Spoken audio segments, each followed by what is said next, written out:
इमरान खान साहब ने गंडापुर साहब की कहानी मानने से इनकार कर दिया और अब पाकिस्तान तहरीक इंसाफ बड़ी गूम बकू की सूरत हाल में है कि खान की बात माने या गंडापुर की बात माने। ये हम कैसे कह सकते हैं, ये हम आपको आज के वीलॉग में पूरी तफसील के साथ बताएंगे। और एक खबर गर्दिश कर रही है कि इमरान खान साहब की मुलाकातों के ऊपर जो पाबंदी लगी है वो गंडापुर साहब की ख्वाहिश पे लगी है। क्या ये बात दुरुस्त है, ये इल्ज़ाम ठीक है या गलत है, ये भी आपको इसी वीलॉग में बताया जाएगा। और हुकूमत पाकिस्तान ने आईनी तरमीम के लिए लोग पूरे कर लिए हैं और अब ये तरमीम किसी वक्त भी हो जाएगी। कब होगी, कैसे होगी, लोग कहाँ से पूरे हुए, ये भी हम आपको आज के वीलॉग पे पूरी तफसील के साथ बताएंगे। लेकिन वीलॉग की तरफ जाने से पहले मेरी आपसे रिक्वेस्ट है कि चैनल को सब्सक्राइब ज़रूर कीजिएगा और ये जो बेल आइकन है इसको ज़रूर प्रेस करें ताकि नोटिफिकेशन आपको मिलता रहे। और यही वो सपोर्ट है, यही वो फेवर है जो आप हमारी कर सकते हैं। अस्सलाम वालेकुम नाज़रीन, मैं हूं फ़रूख़ अब्बास न्यूट्रल बाय जावेद चौधरी में। नाज़रीन, आज फिर वही स्टोरी आपके सामने लेके आए हैं, लेकिन एंगल थोड़ा सा डिफरेंट है, इनफैक्ट बहुत डिफरेंट है। एक दास्तान सुनाई अली अमीन गंडापुर साहब ने अपनी वापसी की KPK की कि जो कोई मानने को तैयार नहीं था। एक देवमलाई दास्तान थी कि मैं यहाँ से गुजरा, मैं वहाँ से गुजरा। और अब वो दास्तान जब पहुंची खान साहब के पास तो खान साहब ने भी उस स्टोरी को मानने से इनकार कर दिया। उन्होंने भी यही कहा कि जो गंडापुर साहब सोच रहे हैं, जो बता रहे हैं, जो कह रहे हैं, इसमें बहुत सारे झोल हैं। ये हम आपको क्यों कह रहे हैं और ये असल स्टोरी अंदर से है क्या, ये डिटेल से बताएंगे जावेद चौधरी साहब। अब इमरान खान साहब जो हैं वो उससे पहले भी गंडापुर साहब के ऊपर उन्होंने बहुत ज़्यादा इत्तफाक किया। गंडापुर साहब को उन्होंने चीफ मिनिस्टर बनाया और इमरान खान साहब का ख्याल ये था कि गंडापुर एक दबंग आदमी है, दलेर आदमी है, पीछे नहीं हटता और इस्टेब्लिशमेंट के साथ राब्ते में रहेगा, इसमें कोई शक नहीं है। लेकिन इस्टेब्लिशमेंट की बी टीम नहीं बनेगा कभी भी, और मेरे साथ ही खड़ा होगा। दूसरा, उनको पता है कि गंडापुर साहब जो सियासी तौर पे बड़े कमज़ोर आदमी हैं। ये ऐसा नहीं हो सकता कि पूरी पार्टी को हाईजैक करके ले जाएं जिस तरह के परवेज़ खटक साहब ने किया था। परवेज़ खटक साहब क्योंकि वेल लिंक्ड आदमी थे, एक पॉलिटिकल वर्कर थे, पुराने पॉलिटिकल वर्कर्स थे, और जब वो चीफ मिनिस्टर बने थे तो उन्होंने अपना पूरा एक धड़ा डेवलप कर लिया था और उसके साथ साथ एस्टैब्लिशमेंट के साथ भी वो बहुत ज़्यादा अटैच हो गए थे। इवन इमरान खान साहब के जो मैसेज थे जनाब बाजवा साहब तक, जनाब फैज़ हमीद तक, वो परवेज़ खटक साहब के थ्रू जाते थे। जितनी बारगेनिंग करते थे वो परवेज़ खटक साहब करते थे। गो परवेज़ खटक और इमरान खान साहब के तल्लुकात को बहुत अच्छे नहीं थे, लेकिन इसके बावजूद वो उस साइड पे इन्हीं का पैगाम लेके जाते थे। तो इमरान खान साहब का ख्याल ये था कि ये परवेज़ खटक साबित नहीं होंगे, ये सिर्फ एक कमज़ोर चीफ मिनिस्टर है, लेकिन साथ साथ दबंग भी है, दलेर भी है, इसके पास मेरे अलावा कोई ऑप्शन नहीं होगा। तो ये उनका ख्याल था। लेकिन फिर जब गंडापुर साहब को बहुत सारे टारगेट दिए गए, उन टारगेट्स पे गंडापुर साहब पूरे नहीं आए। मसलन सबसे पहले जो चीज़ जिसने खान साहब का दिल तोड़ा वो ये था कि गंडापुर साहब अपनी पूरी कैबिनेट को लेके कोर कमांडर के ऑफिस चले गए, वहाँ पे खाना भी खाया और वहाँ पे ब्रीफिंग भी ली। और ये वो चीज़ थी जो उन्होंने छुपाई हुई थी, पार्टी को पता ही नहीं था, खान साहब को भी पता नहीं था। और बाद में जब खान साहब को बताया गया तो खान साहब ने पूछा उनसे कि ये बताएं ये हुआ था। फिर गंडापुर साहब ने कहा जी हाँ हुआ है ये। और उससे पहले आपको पता है पार्टी डिनाई करती रही है कि जनाब ऐसा कोई मसला, बल्कि उनके वजीर कहते थे जी मैं वजीर हूँ, मैं कैबिनेट के अंदर हूँ, मैं तो गया ही नहीं, तो ये कैसे हो सकता है, ये सारा प्रोपेगेंडा है। और मीडिया इस टाइप का प्रोपेगेंडा कर रहा है और ये बिके हुए सहाफ़ी हैं जो इस किस्म की बात करते हैं। लेकिन जब खान साहब ने कान मरोड़े पूछा कि जनाब बताएं, तो उस पर फिर गंडापुर साहब ने एतराफ़ किया कि है। लेकिन साथ उन्होंने कहा कि अफ़गानिस्तान का साथ जो इशू है उस बुनियाद पे हमारे साथ उनकी रोज़ाना की बुनियाद पर मुलाकातें होती, रब्ता होता है, और अगर हम रब्ता नहीं करेंगे तो सूबा चलाना हमारे लिए मुश्किल हो जाएगा। और उन्होंने इमरान खान साहब को कन्विंस कर लिया कि मैं हूँ आपके साथ, लेकिन हमने सूबा भी चलाना है, और अगर हम सूबा नहीं चलाएँगे तो फिर कल आवाम हमें वोट नहीं देगी। तो इमरान खान साहब ने फिर ये नैरेटिव बाय कर लिया। फिर उसके बाद भी वो मिलते रहे, कोर कमांडर के पास जाते रहे। फिर यहाँ पे जो SIFC की मीटिंग होती थी या एपेक्स कमेटी की जो मीटिंग होती थी उसमें गंडापुर साहब यहाँ पे आते थे और वो अंदर बैठ के बड़ी अच्छी तकरीर करते थे और मिलकर चलने का अंदिया देते थे। फिर बाद में प्राइम मिनिस्टर साहब तस्वीर बाकायदा खिंचवाते थे जिसमें प्राइम मिनिस्टर साहब बैठे हुए हैं और साथ चारों चीफ मिनिस्टर्स हैं, और वो तस्वीर मीडिया को नशर कर दी जाती थी जिसमें जो गंडापुर साहब बड़े हशाश पिशाश और बड़े कंफर्टेबल नज़र आते थे उसमें। तो वो जब तस्वीरें छपती थी तो खान साहब पूछते थे उनसे कि जनाब चलें ये बात तो ठीक होगी, लेकिन आप जब इजलास में गए तो जाना चाहिए आपको, ज़ाहिर आपकी मजबूरी है, अगर आप इस तरह नहीं जाएंगे तो सूबा चलाना मुश्किल हो जाएगा। लेकिन तस्वीर खिंचवाने की क्या ज़रूरत थी, आप उनसे इनकार कर देते जनाब हम तो तस्वीर नहीं खिंचवाएंगे और उससे ये होगा कि बेहतर हो जाता है। लेकिन ये जो आपने तस्वीर बनवा ली और उसके बाद तस्वीर गवर्नमेंट ने नशर कर दी, रिलीज़ कर दी, तो इससे पार्टी के वर्कर्स बहुत ज़्यादा खुश नहीं। तो उसमें भी गंडापुर साहब जो हैं एक पूरी कहानी सुनाते थे। वो कहते थे जी मैंने आर्मी चीफ के साथ ये बात की, मैंने उनसे ये बात की, मैंने प्राइम मिनिस्टर से ये बात की, और ये हमारे लिए बड़ा अच्छा है, ये पता ही चले कि जनाब हम बहुत ज़्यादा डिस्टेंस पे नहीं हैं और मैं एक ब्रिज हूँ जो इस्टेब्लिशमेंट और आपके दरमियान मामलात को सेटल कर रहा है। फिर गंडापुर साहब ने एक लंबी कहानी भी सुनाई कि मामला जो है सेटल हो रहे हैं, बहुत बेहतरी हो रही है, हम बहुत आगे बढ़ रहे हैं और कई पुल हमने क्रॉस कर लिए हुए हैं, किसी वक्त भी जो है हमारा उनके साथ कनेक्शन डेवलप हो जाएगा। और खान साहब उसके ऊपर यकीन भी करता रहे। सो फार सो आपको याद होगा कि 21 अगस्त का जो जलसा था यहाँ पे, और उस दौरान गंडापुर साहब जो हैं वो रात के वक्त उन्होंने राब्ता किया इमरान खान साहब के साथ, और बाकायदा राब्ता करने के बाद इमरान खान साहब के साथ बात करवाई गई सुप्रीटेंडेंट के दफ्तर के अंदर। और गंडापुर साहब ने कहा कि जी मुझे उन्होंने कहा है कि ये जलसा जो है ना आप 8 सितंबर को ले जाएं, क्योंकि यहाँ पे पहले ही उलमा कराम मौलवी हजरात बैठे हुए हैं। मुबारक सानी का केस था, यहाँ पे इशू था सुप्रीम कोर्ट ऑफ पाकिस्तान के सामने, बहुत लोग यहाँ पे आए हुए थे, तो कहीं ऐसा ना हो कि कोई शरअंगेज़ी हो जाए, और अगर शरअंगेज़ी होगी तो ये गेम हमारे हाथ से निकल जाएगी। लिहाजा उन्होंने कहा कि उन्होंने कहा है कि आप 8 सितंबर को कर लें, और 8 सितंबर की तारीख भी उन्होंने दी। उन्होंने कहा 6 सितंबर को तकरीबात होती हैं दिफा पाकिस्तान की, 7 सितंबर को भी होती हैं, 8 सितंबर खाली है, तो आप ये कर लें और आपको अलाउ कर दिया जाएगा और आप यहाँ पे आएंगे और कोई शख्स आपको नहीं रोकेगा।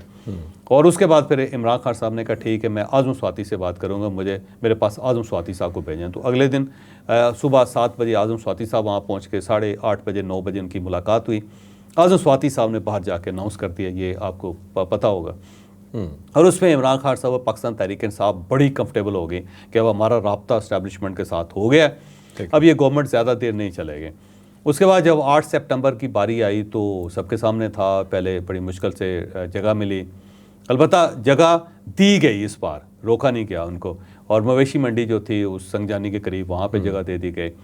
फिर गंडापुर साहब यहाँ पे पहुँचे, और उससे पहले इमरान खान साहब के साथ उनकी बात हुई। तो इमरान खान साहब ने उन्हें कहा कि आपने अपनी दिलेरी का मुजाहरा करना है, आपने साबित करना है कि पार्टी जो है वो हेडलेस नहीं है। इमरान खान अगर जेल के अंदर है तो गंडापुर बाहर है, गंडापुर के होते हुए किसी की मजाल नहीं है कि पार्टी के ऊपर क्रैक डाउन कर सके या हमारे ऊपर जुल्म कर सके। और बताओ कि अब जो है मैं बाहर निकलूँगा और निकल के इमरान खान को मैं रिहा करवाऊँगा और ये गवर्नमेंट चलती जाए, फारग हो जाएगी। और कोशिश करो कि आप ये जो मंसूर अली शाह साहब जो उनके लिए तहरीक चलाओ ताकि वो चीफ जस्टिस बने, कि गवर्नमेंट उनको रोकना चाहती है। जो गंडापुर साहब यहाँ पहुँच गए, और पहुँच के जब उन्होंने तकरीर की तो उन्होंने सबको खड़का दिया, और ऐसा खड़काया कि उसके बाद खुद खड़क गए वो, और उससे बाद वो वापस चले गए और अगले सुबह यहाँ आए और उसके बाद गायब हो गए। और फिर उनका अपने स्टाफ के साथ, अपने बुज़रा के साथ, इवन बैरिस्टर सैफ के साथ रब्ता ख़त्म हो गया, फैमिली के साथ भी रब्ता ख़त्म हो गया। फिर जो उनके साथ लोग थे उनके फ़ोन भी बंद हो गए, तो बड़ा मसला बन गया। और यहाँ पे ख़बरें चलनी शुरू हो गई कि गंडापुर कहाँ है, गंडापुर कहाँ है, गंडापुर कहाँ है। फिर अचानक गंडापुर साहब अपीयर हो गए, और उसमें उन्होंने कहा जी मैं तो एक सरकारी मीटिंग में गया हुआ था, वहाँ पे जैमर्स लगे हुए थे और फ़ोन मेरा चल ही नहीं रहा था, इस वजह से था। और फिर इमरान खान साहब ने उनको बुलाया, बुला के उनसे पूछा कि आपने तो कमिटमेंट की हुई थी और आपसे कमिटमेंट हुई थी कि जलसा होगा और किसी किस्म की रोक रुकावट नहीं होगी, लेकिन रोका भी गया, ना पंजाब से लोगों को आने दिया, ना सिंध से लोगों को आने दिया, बलूचिस्तान वैसे ही हमारे पास नहीं है। इवन खैबर पख्तूनख्वा से जब आप लोग आए तो आपके रास्ते में रुकावटें खड़ी की गई, तो आपकी कमिटमेंट कहाँ है वो? तो गंडापुर साहब के पास कोई जवाब नहीं था। फिर उनसे पूछा गया कि आप कहाँ चले गए, तो गंडापुर साहब ने वही उन्हें बताया कि एक मीटिंग थी, उसमें बहुत सारी चीज़ें तय हो गई हैं, अनकरीब आपको खुशखबरी मिलेगी सारी। लेकिन इमरान खान साहब अब खुशखबरी को बाय करने के लिए तैयार नहीं थे, और उस पर उन्होंने कहा कि आप अनाउंसमेंट करो, लाहौर का जलसा होगा और आप लाहौर के जलसे में जाओगे और वहाँ पर इसी ट्यून में आप तकरीर करोगे और अल्टीमेटम दोगे आपके मैं रावलपिंडी आ रहा हूँ, और रावलपिंडी के अंदर जलसा करोगे। फिर अल्टीमेटम दो कि मैं इस्लामाबाद आ रहा हूँ और इस्लामाबाद के अंदर आप जलसा करोगे। तो गंडापुर साहब के पास कोई जवाब नहीं था। फिर उसी दौरान इमरान खान साहब ने जो सहाफ़ियों से बात की, उन्होंने कहा कि मैं इस्टेब्लिशमेंट के साथ अब हमारे सारे रास्ते बंद हैं, उनके साथ कोई बात नहीं की जाएगी, ना मेरी पार्टी करेगी ना मैं करूँगा, क्योंकि हमारे साथ धोखा हुआ है, हमारे साथ इन्होंने धोखा किया है, आपको याद होगा। और हेडलाइंस पे नहीं उसके बाद तो इमरान खान साहब नाराज़ हो गए। उन्होंने गंडापुर को भी कह दिया कि आइंदा आपने कोई बात नहीं करनी इस टाइप की, और ना ही आपने कोई रब्ता करना है और ना को आपने पैगाम मेरे पास लेके आना है, अब ये चैप्टर क्लोज है। उसके बाद लाहौर के जलसे की अनाउंसमेंट हो गई, और गंडापुर साहब जो थे उन्होंने रात को निकलना था, रात के बजाय सुबह 6 बजे की अनाउंसमेंट की, 6 बजे के बजाय फिर वो बड़ी लेट निकले। जब लेट निकले तो मोटरवे के ऊपर ही रहे, वो वहाँ पहुँचे नहीं, और लाहौर के अंदर भी कोई लोग नहीं इकट्ठे हो सके, और वो भी मवेशी मंडी के अंदर था जलसा। 6 बजे का टाइम था और कहा जी 6 बजे टाइम स्विच ऑफ हो जाएगा, सारी लाइटें बंद हो जाएंगी, और जो डीजे साहब उनको पाबंद कर दिया गया था कि अगर उसके पास स्पीकर से आवाज़ निकले तो आपकी आवाज़ भी बंद हो जाएगी। बस उधर से 6 बजे और शुएब शाहीन साहब तकरीर कर रहे थे और बस स्विच ऑफ हो गए, और जो जनरेटर था वो कोई उठा के ले गया वहाँ से। उसके बाद जलसा ख़त्म हो गया, और गंडापुर साहब जो थे उन्हीं पहुँचे, और उन्होंने वहाँ पे पहुँचे तो सड़क के ऊपर खड़े होकर उन्होंने एक फुसफुसी तकरीर की, और उसके बाद फिर गायब हो गए। फिर पता ही नहीं कि किधर के। और वर्कर्स जो हैं वो इसी तरह ख्वार होके वो वापस पहुँचे, और वो भी थोड़े से 5-4 हज़ार लोग थे उनके साथ, कुछ ज़्यादा लोग नहीं थे। ठीक है। जलसा नाकाम हो गया। जब जलसा नाकाम हुआ तो फिर साथ ही गंडापुर साहब की चालाकी कि उन्होंने मियाँ वाली के अंदर जलसा अनाउंस कर दिया कि मियाँ वाली में मैं एक पावर शो करूँगा, मैं बताऊँगा गवर्नमेंट को कि होता क्या है, और पंजाब के अंदर, क्योंकि मियाँ वाली ज़रा पंजाब के अंदर है, तो मैं वहाँ पे मरीम नवाज़ को बताऊँगा कि क्या जलसा होता है। इमरान खान साहब ने फौरी तौर पे कहा कि नहीं, मियाँ वाली का जलसा नहीं होगा, अब रावलपिंडी का जलसा होगा और इस्लामाबाद के अंदर होगा। ठीक है, ये 2 काम करने हैं, क्योंकि मियाँ वाली बहुत आसान था, खान का अपना हल्का भी और केपी से लोग लाना भी बहुत आसान। और साथ उसने कहा कि अब जलसा कोई नहीं होगा, अब एहतजाज होगा, अब मुजाहरा होगा, क्योंकि उन्हें ये था कि ये आते हैं जलसे में और लेट हो जाते हैं और तकरीरें कर नहीं सकते और उसके बाद वापस हो जाते हैं, तो एहतजाज की तरफ से तो फिर उन्होंने एहतजाज की कॉल दे दी पिंडी में। आपको पता है पिंडी में फिर पुलिस इकट्ठी हो गई, फिर वहाँ पर कुछ लोग निकले भी, उन्होंने कोई एहतजाजी मुजाहरा किया भी। गंडापुर साहब पिंडी पहुँच ही नहीं सके, और वो वहीं पर स्वाबी में खड़े हो गए तकरीर करके, वो फिर गायब हो गए। ठीक है, उसके बाद फिर ये इस्लामाबाद की डेट दी गई थी कि आपने इस्लामाबाद हर सूरत 4 अक्टूबर को वहाँ से निकलना है, और अगर 2 दिन भी लगते हैं, 3 दिन भी लगते हैं, तो आपने बहरहाल टी चौक पहुँचना है। तो वो जो ऑप्शन था ना कि आप जी निकलें और रास्ता बंद हो तो आप वापस चले जाएं, वो इमरान खान साहब ने क्लोज़ कर दिया। उसमें कहा जी कि 2 दिन लगते हैं, 3 दिन लगते हैं, बहरहाल आपने टी चौक पहुँचना है। और फिर खान ने इनको ये बताया था कि आपने जब वहाँ जाना है तो अगला लाएअमल मैं आपको फिर बताऊँगा, उससे पहले कोई लाएअमल नहीं, आपने डी चौक जाना है और वहाँ पर जाके बैठ जाना है, और जब तक मैं नहीं कहूँगा आपने वहाँ से उठना नहीं। तो टारगेट और टास्क सिर्फ ये था कि गंडापुर साहब ने काफिले लेके यहाँ डी चौक आना है और आके उन्होंने यहाँ पे बैठ जाना है। ओके। और उसके बाद जो अगला लाहे अमल था वो कोई और इनके एक सीनियर आदमी है जिनका इमरान खान साहब के साथ रब्ता था, उन्होंने आके बताना था कि अब इमरान खान साहब का मैसेज ये है। ठीक है, और उसके बाद इन्होंने करना कोई प्लान कर लिया था। और गंडापुर को नहीं पता था कि क्या प्लान था, बस ये था कि आपने डी चौक जाके पहुंचना।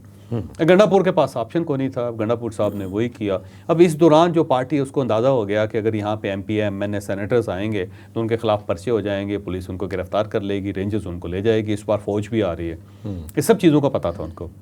ठीक है, तो पार्टी ने फैसला किया कि जनाब हमारे जो लोग हैं ना, जो मुंतखब नुमाइंदे हैं वो नहीं आएंगे, जो टिकट होल्डर्स हैं वो जाएंगे, और साथ वो आम आदमी भी उनके साथ जाएगा। ठीक है, गंडापुर साहब को कहा कि सारे रिसोर्सेज आप पूल करें और यहाँ पे लेके जाएं। तो गंडापुर साहब ने वहाँ से एक्साइज से गाड़ियाँ भी ले ली, कोई 38 गाड़ियाँ उन्होंने इकट्ठी कर ली, फिर उन्होंने फायर ब्रिगेड जो थी उनकी गाड़ियाँ ले ली, फिर उन्होंने 11 22 की गाड़ियाँ जो वो ले ली, उसके साथ उन्होंने पैसों का बंदोबस्त कर लिया, कोई गुलेलें ले ली, कोई शेल्स उन्होंने ले लिए, कोई 14-15 जो 20 बल्कि कुछ लोग तो 50 कहते हैं, 50 के करीब जो पुलिस वाले हैं उनको उन्होंने यूनिफॉर्म उतरवा के सफ़ेद कपड़े पहना दिए, कुछ उन्होंने अपने पर्सनल गार्ड्स ले लिए, कुछ उन्होंने अफ़गानी लोग भर्ती कर लिया 2000 रुपये दिहाड़ी पे, और उन सब को लेके वो आगे। उससे पहले यहाँ पे गवर्नमेंट ने 245 के तहत फ़ौज को तलब कर लिया और उसे जिम्मेदारी दे दी कि 17 तारीख तक, जब तक ये शंघाई ताउन तंजीम का इजलास ख़त्म नहीं होता, उस वक्त तक आपके पास सिक्योरिटी रहेगी। रेंजर्स को भी बुला लिया गया, इस्लामाबाद पुलिस और जो रावलपिंडी की पुलिस है, फिर पंजाब की पुलिस, वो सबको भी तलब कर लिया गया। ठीक है, IG भी यहाँ आके बैठ गए इस्लामाबाद के अंदर। तो वहाँ पे बाकायदा सारा बंदोबस्त कर लिया गया। गंडापुर साहब उधर से आए, मारते धाड़ते यहाँ पे पहुँचे, और रास्ते में जो शेलिंग उनके साथ हुई वो सब कुछ हो गया। अब उसके बाद गंडापुर साहब गायब हो गए रात को, यानी वहाँ पे लोग बैठे हुए हैं, बुरहान इंटरचेंज पे आगे बढ़ने की कोशिश कर रहे हैं, सामने खंदकें खुदी हुई हैं, दूसरी साइड से कटी पहाड़ी जो उसके ऊपर से शेलिंग हो रही है, उनके ऊपर पत्थरगढ़ जिसका नाम है, और गंडापुर साहब को तलाश कर रहे हैं। गंडापुर साहब गायब हैं, और रात को हमें इतला मिली कि जनाब गंडापुर साहब चले गए हैं। हमने चेक चुक किया, पता चला कि वाकई गंडापुर साहब वहाँ नहीं है। हमें ये पता लग गया कहाँ से निकले हैं। तो रात के वक्त हमने वीलॉग रिकॉर्ड किया, सुबह 9 बजे लग गया कि गंडापुर साहब गायब है। उस पर पार्टी बड़ी नाराज़ होगी कि आपकी प्रोपेगेंडे की मशीन है, आप हमेशा प्रोपेगेंडा करते हैं। मैंने उनसे कहा भाई जाके चेक कर लो, किसी का रब्ता हुआ है उनसे? तो सब कहते हैं रब्ता तो नहीं हुआ। मैं पूछता क्यों नहीं हुआ, कहते थे सिग्नल बंद है। मैं कहता हूँ उनके पास सेटेलाइट फ़ोन है, उससे पूछो, आप उससे पूछो, उससे पता लगाओ। तो वो किसी के पास कोई बात नहीं होती थी। बहरहाल गंडापुर साहब यहाँ आए, उसके बाद जो कुछ हुआ आपके सामने। अब गंडापुर साहब जो है कहानी सुना रहे हैं लंबी चौड़ी, जिसके अंदर कोई 2-4 शेर भी हैं, कोई नील गाय भी हैं, कोई पहाड़ भी हैं, कोई नदियाँ भी हैं। उसके अंदर फिर दरख्त आ जाते हैं, फिर जंगल आ जाते हैं, फिर उसके अंदर गाड़ी आ जाती है, फिर गाड़ी का पेट्रोल आ जाता है, फिर खाली जेब होती है, फिर DPO उनकी बात नहीं मानता, और जो नहीं बात मानता वो अभी तक DPO है। और जो IG इस्लामाबाद है उनके ख़िलाफ़ अब उन्होंने जिहाद का ऐलान कर दिया हुआ, सब कुछ। अब वो सारी स्टोरी सुना रहे हैं। अब मसला ये कि क्या ये स्टोरी इमरान खान साहब तक नहीं पहुँच रही? इमरान खान साहब तक पहुँच रही, खान साहब तक पहुँच रही, इसमें कोई शक ही नहीं। इसमें कोई शक नहीं कि इमरान खान साहब के पास सारे सोर्सेज जो जेल के अंदर हैं उन सबको बंद कर दिया गया है और वहाँ पे उनकी मुलाकातों पे पाबंदी भी है। लेकिन इसके बावजूद ये सब कुछ इमरान खान साहब के पास पहुँच रहा है, इंफॉर्मेशन जा रही है। और सिर्फ जा नहीं रही, वहाँ से इंफॉर्मेशन निकल भी रही है और निकल के पार्टी के पास भी आ रही है। अब जो अगली इंफॉर्मेशन, जैसे कहते हैं जर्नलिस्ट अपना सोर्स ही बताता, लेकिन मैं बता देता हूँ, पार्टी के अपने लोग ये बता रहे हैं कि खान बड़ा खफा है, खान बड़ा नाराज़ है, और खान ने कहा है कि बस ये पाबंदी ख़त्म होने दें ज़रा, गंडापुर को आने दें। और उसके ऊपर बहुत सारे लोग जो हैं वो इस वक्त पूरी उम्मीद भी हो गए हैं कि शायद हमारा दाव लगने वाला है और गंडापुर जो है ना उसकी चीफ मिनिस्ट्री ख़त्म हो रही है। लेकिन चीफ मिनिस्ट्री बहरहाल ख़त्म नहीं हो रही उसकी, क्योंकि जिस लेवल पे गंडापुर साहब जा सकते हैं कोई और नहीं जा सकता इस लेवल पे। और खान जो है ना इस मामले में उनके ऊपर ट्रस्ट भी करता है कि गंडापुर को जिस डंडा दिखा के जिस लेवल पे ले जाया जाए ना, खान ले जाता है, वो चले जाते हैं। लेकिन वो तो दूसरे भी ले जाते हैं, फिर दूसरे भी ले जाते हैं, दोनों साइड पे डंडे हैं ना। तो अब मसला ये है कि खान साहब अब उनसे मुतमईन नहीं और वो खासे नाराज़ हैं इस बात पे। उन्होंने कहा जी बहुत ज़बरदस्त किस्म की मूवमेंट हो सकती थी, हमारे वर्कर्स आगे थे, पहुंच गए थे, डी चौक जो थे उसके अंदर दाखिल हो गए थे, आग उन्होंने लगा दी हुई थी और आपने वहाँ से पीछे हट गए और उसके बाद हमारी जो पाबंदियाँ हम पे ऊपर वो डबल हो गई और अब ये दोबारा मूवमेंट इस टाइप की शुरू नहीं हो सकेगी। ना खैबर पख्तूनख्वा से लोगों को निकाला जा सकेगा, ना उन्हें डी चौक तक पहुंचाया जा सकेगा। तो आपने डी के अंदर पहुंच के वहाँ पे जो आखिरी हिट लगानी थी वो आपने मिस कर दी। ठीक है। या ये है कि लास्ट बॉल थी और छक्का आप लगा सकते थे और बॉलर भी बड़ा कमज़ोर था और आपने वो बजाय इसके कि आप उस शॉट लगाते और सिक्सर हो जाता और हम मैच जीत जाते, आपने कैच दे दी। ठीक है। तो उस पर खान साहब जो अब खासे नाराज़ हैं और गंडापुर साहब की बात पे यकीन करने के लिए तैयार नहीं, जबकि ख़ुद वो रूहानी शख्सियत है इमरान खान साहब, वो इस टाइप के मोइज़ात पे यकीन करते हैं। लेकिन उन्हें इस चीज़ पे बड़ी हैरत होती है कि मोइज़ा सिर्फ गंडापुर साहब के साथ क्यों होता है, बाकी भी तो पार्टी है। मैं भी ज़ाहिर है एक रूहानी शख्सियत हूँ, मेरी बेगम इतनी रूहानी शख्सियत है, उनके सामने तो ऐसा पर्दा नहीं आता कि सामने से वो गुजर जाएँ और सुपरिटेंडेंट बैठा हो और सुपरिटेंडेंट को नज़र ना आए बेगम साहबा, या ये है कि मैं उठूं और सुलाखों के अंदर से चलता हुआ गुजर जाऊं और मैं सुलाखें रास्ते में ना आए, दीवारें रास्ते में ना आए, और फिर इस तरह हो कि मैं बैठा हूं गर्मी में और जो पानी का कूलर है वो गर्म पानी दे रहा है और जब मैं निकालूं तो ठंडा निकला है। कहते हैं इस टाइप के मोह से मेरे साथ क्यों नहीं होते, सिर्फ गंडापुर साहब के साथ क्यों होते हैं। तो इमरान खान साहब जो है ना खासे नाराज़ हैं उनके साथ। अच्छा चौधरी साहब एक चीज़ बताइएगा, मैं बड़े सिंपल अल्फाज में पूछ रहा हूँ, क्या गंडापुर साहब ने खान साहब को धोखा दिया डी चौक पे आने के बाद? गंडापुर साहब जो है उनकी पोजीशन बड़ी नाजुक है। वो एक साइड पे तो इमरान खान साहब जो उनको खुश रखना या पार्टी को खुश रखना उनका मकसद है और उनके बगैर उनका गुजारा नहीं है, क्योंकि चीफ मिनिस्टर वो पार्टी की वजह से, इमरान खान साहब की वजह से। दूसरी साइड पे पूरी इस्टेब्लिशमेंट है, पूरी रियासत है और वो रियासत की मजबूरियों को भी समझते हैं गंडापुर साहब, क्योंकि जब आप चीफ मिनिस्टर बन जाते हैं या प्राइम मिनिस्टर बन जाते हैं तो आपको वो भी नज़र आना शुरू हो जाता है जो आपको अमूमी तौर पर नज़र नहीं आता, क्योंकि हर तरफ से इंफॉर्मेशन के सोर्सेज हैं, हर तरफ से आपके पास इंफॉर्मेशन आ रही होती है और ऐसी ऐसी इंफॉर्मेशन आ रही होती है जो नॉर्मल आदमी की अप्रोच से दूर है।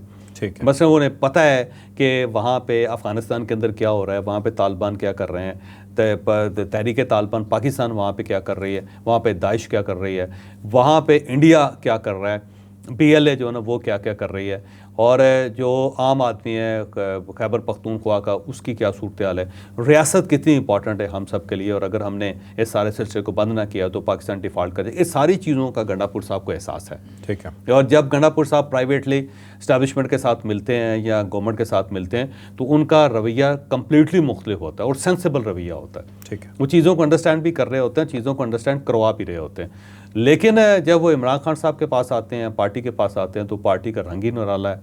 वो इन चीज़ों पे इत्तफाक करने के लिए तैयार ही नहीं है। वो ये चीज़ मानने के लिए भी तैयार नहीं है कि जनाब आप गवर्नमेंट से क्यों मिलते हैं, प्राइम मिनिस्टर से क्यों मिलते हैं। यानी आप इससे अंदाज़ा लगाएं पार्टी की सलाहियत का कि ये जो फ़लस्तीन के ऊपर यहाँ पे कॉन्फ्रेंस हुई थी उसमें पाकिस्तान तहरीक इंसाफ शामिल नहीं हुई। तो उनका माइंड सेट ही मुख्तलिफ है। और वो गौहर खान को गालियाँ दे रहे हैं कि गौहर खान जो है वो क्यों ये कह रहे हैं कि MNA साइड पे रहें, सेनेटर साइड पे रहें। वो गौहर खान को कह रहे हैं कि देखें जी गंडापुर के साथ मिल गए हुए हैं, ये इत्तफाक कर रहे हैं उनके साथ कि वो गंडापुर साहब ठीक कह रहे हैं। तो पार्टी जो है ही डिफरेंट। इसमें तो कोई बंदा सेंसिबल गुफ्तगू करे तो उसके कपड़े फाड़ देते हैं। तो गंडापुर साहब को फिर एक इंप्रेशन अंदर रखना पड़ता है, दूसरा इंप्रेशन बाहर रखना पड़ता है, ताकि आम आदमी जो है उसको मुतमईन किया जा सके या वर्कर को मुतमईन किया जा सके। बाकी ये पार्टी जो है गुलाम है सोशल मीडिया की। तो सोशल मीडिया जो एक्टिविस्ट हैं ऐसा रगड़ा लगाते हैं कि इनका बस नहीं चलता, बाद में ये मजबूर हो जाते हैं। ठीक है नाज़रीन, चलते हैं अपनी दूसरी स्टोरी की तरफ। एक चीज़ माननी चाहिए और माननी पड़ेगी सबको कि अली अमीन गंडापुर साहब ही वाहिद वो शख्सियत हैं जो इस्लामाबाद को या बाकी पॉलिटिकल पार्टीज़ को थोड़ा सा हिला देते हैं। जब वो कोई कॉन्वॉय लेके चलते हैं वहाँ से, जब वो कोई तकरीर करते हैं, तो यही वो वाहिद बंदे हैं जिनसे परेशानी होती है गवर्नमेंट को सबसे ज़्यादा। और अली अमीन गंडापुर साहब पे रिलाय भी इमरान खान साहब उतना ही करते हैं, और शायद इसी वजह से करते हैं कि एक ऐसी शख्सियत है कि जब वो कुछ करने जाते हैं तो वाकई ही उसे करने में सीरियस होते हैं। एंड रिजल्ट्स ज़ाहिर बात है थोड़े डिफरेंट हो जाते हैं, लेकिन यहाँ तक आना भी काफ़ी बात होती है। तो अब गंडापुर साहब के मुतल्लिक़ खबर गर्दिश कर रही है जी कि खान साहब से मिलने पे जो पाबंदी लगाई गई है कि खान साहब से किसी की मुलाकात नहीं होगी पार्टी में और कोई मीडिया टॉक नहीं होगी, तो ये अली अमीन गंडापुर साहब की रिक्वेस्ट पे लगी है। ये स्टोरी और कॉन्स्पायरेसी थ्योरी बहुत बड़ी है, डिटेल से आपको बता। उन्हें ये अंदाज़ा हो गया है कि ये जो इंटरेक्शन हो रहा है इमरान खान साहब का मीडिया के साथ, ये ख़तरनाक है। और ये किया गया था कि इमरान खान साहब की फ्रस्ट्रेशन बाहर निकलती रहे, लोगों को पता चलता रहे कि हमारा लीडर जो है वो कितना कमज़ोर है। उसका कभी ये मौक़िफ़ होता है, कभी वो मौक़िफ़ होता है। एक साइड पे वो कहता है कि जी मैं जो इस्टेब्लिशमेंट है उससे बात नहीं करूँगा, दूसरी साइड पे ये कहता है कि जनरल आसिम मनीर साहब अपना एक तर्जुमान तय करें, अपना एक नुमाइंदा तय करें, मैं उनसे बात करना चाहता हूँ। तो वो बेसिकली तज़ाद जो था इमरान खान साहब का, वो साबित करने के लिए ये अलाउ किया गया था। लेकिन फिर ये पता चला कि अब तो ये गेम ख़तरनाक होती जा रही है। इमरान खान साहब का जो नैरेटिव वो तो बाय किया जाता है, लोग उसको तस्लीम कर लेते हैं, फिर उसे सोशल मीडिया के ऊपर बाकायदा प्लेस किया जाता है, फिर उसके ऊपर वीलॉग्स होते हैं, फिर मीडिया के अंदर सनसनी फैलती है। तो ये गलत है। तो फिर वो पहले ही सोच लिया गया था कि अब रिपोर्टर्स को अलाउ नहीं किया जाएगा, और ये जो केस की डे टू डे हियरिंग है ना, इसको भी थोड़ा सा मुअत्तल किया जाए, बजाय इसके कि रोज़ ही वहाँ पे थिएटर लग जाता है। ठीक है। तो उसके बाद आप देख लें, एक तो लंबी तारीखें पढ़नी शुरू हो गई, और दूसरा ये है कि रिपोर्टर्स को अलाउ नहीं किया जा रहा अब, और तीसरा ये है कि जब रिपोर्टर्स मिलेंगे भी तो वो रिपोर्ट नहीं कर सकेंगे, और अगर वो रिपोर्ट करेंगे तो टेलीविज़न चैनल्स उनको चलाएंगे नहीं। तो ये चीज़ जो है ना अब तय हुई थी। और उसके बाद ये था कि सबको ये पता चला था कि ये इमरान खान साहब की जो इंस्ट्रक्शंस हैं वो वहाँ से जेल से आते हैं, और एक तो अलीमा खान साहबा या उनकी दूसरी बहन जो डॉक्टर उस्मा है वो लेके आते हैं, क्योंकि ज़ाहिर है वो इमरान खान साहब से हफ्ते में 2 दिन मुलाकात करती हैं। फिर उनके वकला जो हैं वो वहाँ से इंस्ट्रक्शंस लेके आते हैं। फिर जो पार्टी की क़यादत है वो वहाँ जाती है, मुलाकात करती है, और वो फिर अली अमीन गंडापुर साहब की मुलाकात होती है 2-2 घंटे वहाँ पे। तो वहाँ से इमरान खान साहब जो उनको फीड करके भेजते हैं, और उसके बाद वो काम करते हैं। और अगर हम ये सिलसिला तोड़ दें तो इमरान खान साहब की इंस्ट्रक्शंस आएगी नहीं, जब नहीं आएगी तो पार्टी कुछ कर नहीं सकेगी। और उस पर जो मेन चीज़ है वो 2 चीज़ें हैं। एक तो ये है कि ये जो शंघाई ताउन तंजीम का जो इजलास है, गवर्नमेंट ये चाहती है कि स्मूथ हो, क्योंकि उसकी वजह यह है कि हमारी इज़्ज़त और बेइज्जती का मसला भी, और बड़े अरसे बाद पाकिस्तान को इस टाइप का एक प्लेटफार्म मिल रहा है। ठीक है। तो मेरा ख्याल है इसके ऊपर अक्लमंदी का तकाजा भी है कि बजाय इसके पूरे मुल्क में अंदर थिएटर लगाओ और अंदर कॉन्फ्रेंस चल रही है, तो ये मुमकिन नहीं है, और हो सकता है मुल्क बाइकाट कर दें कि यार वहाँ पे हालात ठीक नहीं। तो उसको रोकने के लिए ये फैसला किया गया है कि गंडापुर साहब को अलाउ ही ना किया जाए कोई जेल जाके नई इंस्ट्रक्शंस लें। तो फिर ये 17 जो अक्टूबर तक ये पाबंदी लगा दी गई। अब वैसे 21 को इमरान खान साहब के साथ मुलाकात होगी इनकी, तो ये गंडापुर साहब के कहने पे नहीं हुआ, स्टेट ने खुद ये सोचा है कि हमें अब ये कदम उठाना पड़ेगा, नहीं तो ये शंघाई ताउन तंजीम की मीटिंग नहीं हो सकेगी। अच्छा, इसके साथ साथ एक और दूसरी चीज़ भी है, वो ज़ाहिर तरमीम है, आईनी तरमीम, जिसके ऊपर हम आगे चलेंगे, और फिर मैं वहाँ पे आगे चल के आपको बताऊँ। मैं इस पे क्वेश्चन करना चाहता हूँ, मुझे इस कहानी में थोड़ा सा दम नज़र आ रहा है चौधरी साहब। एक तो गंडापुर कुछ मामलात में सेंसिबल हैं कि जब उन्होंने देखना है कि स्टेट का कोई नुकसान ना हो जाए, और दूसरी साइड पे वो ये भी जानते हैं कि खान साहब रिलाई उन पे करते हैं। अगर मुलाकातें जारी रहेंगी तो सबसे पहले इंस्ट्रक्शन गंडापुर को ही आनी है कि तुम दोबारा से निकल के आ जाओ, और उसे पावर उनके पास, हाँ पावर उनके पास है, उन्हें माननी पड़ेगी। तो ये हो सकता है कि गंडापुर साहब ने वाकई ये कहा हो कि भाई मेरी मजबूरी है, मुझे मानना पड़ेगा, मुलाकातें रुकवा दो, ना मेरे से मुलाकात होगी ना वो मुझे कहेंगे। हो सकता है ऐसा हो, लेकिन मैं वैसे फिर भी मैं बाय नहीं करता इस स्टोरी को। मेरा ख्याल है ये रियासत ने पहले से फैसला कर लिया था कि अब इसका यही ऑप्शन है कि कट ऑफ करें। अभी जब तक ये शंघाई ताउन तंजीम का इजलास नहीं होता और ये आईनी तरमीम नहीं होती, उस वक्त तक इमरान खान साहब इंस्ट्रक्शन ही किसी को नहीं दे सके। तो अब वो इंस्ट्रक्शंस तो नहीं आ रही, स्टेट और पार्टी इसीलिए परेशान बैठी हुई कि क्या करें, और इसीलिए फ़लस्तीन का जो APC थी उसमें पार्टी ने खुद फैसला किया कि हमें नहीं जाना चाहिए, बल्कि गौहर खान साहब जाना चाहते थे। ये शहबाज गिल हैं और एक दो और लोग हैं पार्टी के अंदर जिन्होंने शोर किया कि नहीं जी नहीं, हमें नहीं जाना चाहिए। तो उस पे आके गौहर खान साहब शरीफ आदमी है, वो दबाव में आकर उन्होंने इनकार कर दिया कि नहीं जी हम शामिल नहीं होंगे, जबकि उन्हें शामिल हो जाना चाहिए था।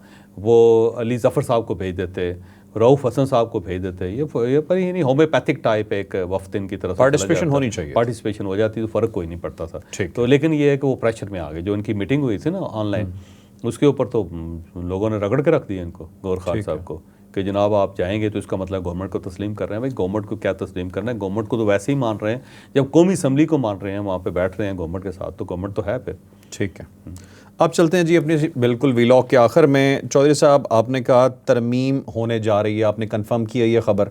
एक तो आपके पास खबर ये है कि डेट कौन सी होने वाली है, और दूसरा आपको ये भी बताना है आज नाजरीन को कि बंदे पूरे हो चुके हैं या नहीं। ये 18 या 19 अक्टूबर को, 18 अक्टूबर को या 19 अक्टूबर को ये होगी, और 17 तारीख को शंघाई ताउन तंजीम का इजलास ख़त्म हो रहा है। उससे पहले पहले सारे बंदोबस्त हो जाएंगे, तमाम MNAs और सेनेटर्स को यहाँ पे तलब कर लिया जाएगा, वो यहीं बैठे होंगे, और फौरी तौर पे गवर्नमेंट जो है ना इजलास बुला के, बल्कि हो सकता है इजलास पहले से जारी हो, और उसके बाद वो ये तरमीम जो है ना पास करवा ली जाएगी। अब सवाल ये है कि लोग कहाँ से पूरे होंगे। दो ऑप्शंस हैं, एक तो 63A जो है, उसके बाद गवर्नमेंट के पास ये सपोर्ट मिल गई है कि ये पाकिस्तान तहरीक इंसाफ के लोगों को तोड़ सकती है, लेकिन सरदस्त गवर्नमेंट पाकिस्तान तहरीक इंसाफ के लोगों को नहीं तोड़ रही। वो एक ऑप्शन रखा हुआ इन्होंने कि हो सकता है किसी वक्त ये कारगर हो जाए। अब मौलाना फजलुर रहमान साहब जो हैं उनके ऊपर ही प्रेशर डाला जा रहा है, उनको ही राज़ी किया जा रहा है। मौलाना फजलुर रहमान साहब को ये पता है कि 63A के बाद अब इनके पास ऑप्शन है। अगर मैंने बहुत ज़्यादा ज़िद की तो मैं इनके हाथ से भी निकल जाऊंगा, पाकिस्तान तहरीक इंसाफ के मैं साथ चल नहीं सकता, क्योंकि मेरा तो केक वो खा गए। तो अब वो चाहते हैं कि गवर्नमेंट के साथ उनके रबते ठीक रहें, और उन्हें अंदाज़ा है कि इन्होंने हर सूरत करवा देनी है, और दूसरा ये है कि इनके पास लोग भी पूरे हो जाएंगे। तो मौलाना फजलुर रहमान साहब को अब अंदाज़ा हो गया कि मुझे इसमें पार्टिसिपेट करना चाहिए। उनको ये भी अंदेशा है कहीं ऐसा ना हो कि मेरे सेनेटर उसको लपेट लें और मेरी MNA ये ले जाए, क्योंकि ये करने को तो गवर्नमेंट कुछ भी कर सकती है ना इसमें, और गवर्नमेंट को पता है कि कितने एक पैसे खर्च करने हैं और कौन कौन से प्लेयर्स ने करने हैं, और उसके बाद ये मामला सेटल हो जाएंगे। फिर ज़ाहिर है इस्टेब्लिशमेंट जो है वो भी चाहती है कि हर सूरत यहाँ पे स्टेबिलिटी रहे, और ये इशू रोज़ाना का जो सुप्रीम कोर्ट ऑफ पाकिस्तान के अंदर चल रहा है ये ख़त्म हो। तो दोनों तरफ से एफ़र्ट की जा रही है। अब जो मैं ये देख रहा हूँ कि जो गवर्नमेंट है ना मुतमईन बहुत ज़्यादा है। ये अब इससे पहले एक बार रात के वक्त ये मामला नहीं हुआ था, आपको पता होगा कि मौलाना फजलुर रहमान साहब ने इनकार कर दिया था, तो उस वक्त गवर्नमेंट शेक कर गई थी। यानी नेक्स्ट डे गवर्नमेंट ऐसा लगता था उसके नर्वस सिस्टम उसका क्लैप्स कर गया, और सब एक दूसरे की तरफ देख रहे थे कि हमारे साथ हुआ क्या है। लेकिन अब जो है गवर्नमेंट बहुत ज़्यादा मुतमईन है, बहुत ज़्यादा कॉन्फिडेंट है, और उसे ये महसूस हो रहा है कि ये मामला तो सेटल हो गया।